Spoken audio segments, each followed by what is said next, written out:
If your radiator leaks from the outlet, you're not out of luck.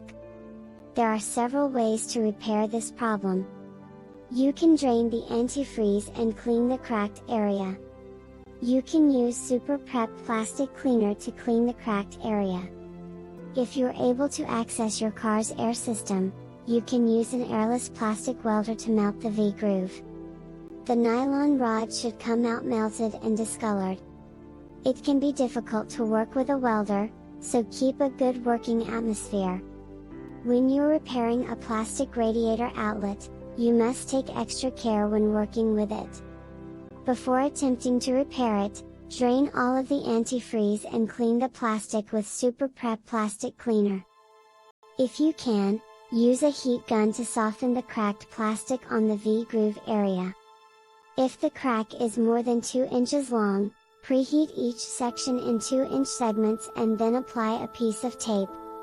If you're attempting a radiator outlet repair on a plastic radiator, you should first drain the antifreeze from your car.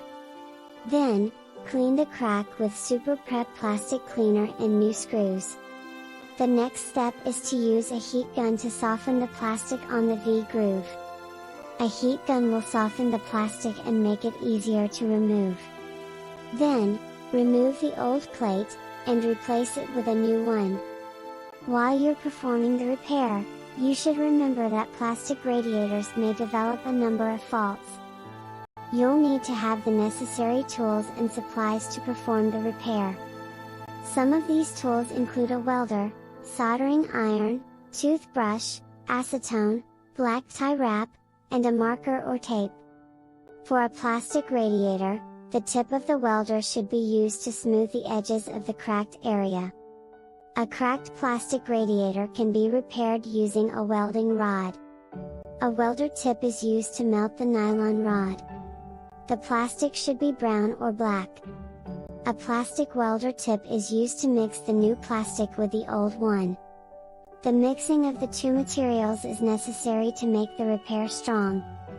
Then, a new hose is connected.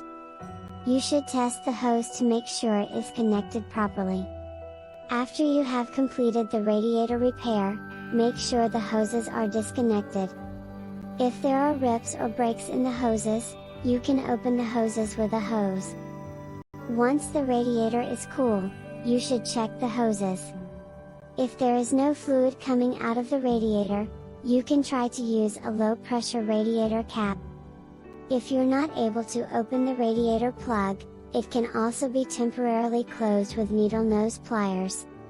Alamasil radiator stop leak in conditioner can be applied to the leaky area on the radiator. It can be applied directly to the leak. It will stop the leak immediately. After the cooling process has finished, you can reinstall the radiator. Now, you need to fill it with coolant. It's important to test the coolant level before you attempt to stop the leak.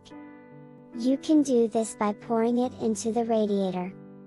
If the radiator is broken, you need to replace the parts and make sure your car's engine is working correctly. It is important to take your car to a mechanic for proper repair.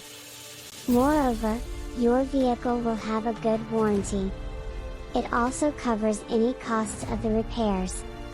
If you need to have your radiator replaced, it is a good idea to get a quote from a local shop.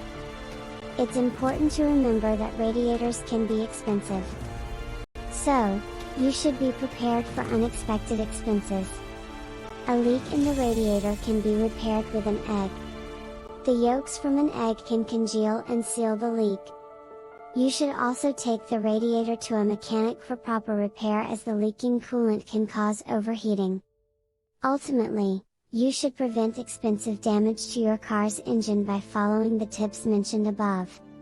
This way, you'll be able to avoid unnecessary expenses. If you have a leak, you can easily get a new one installed in a few hours.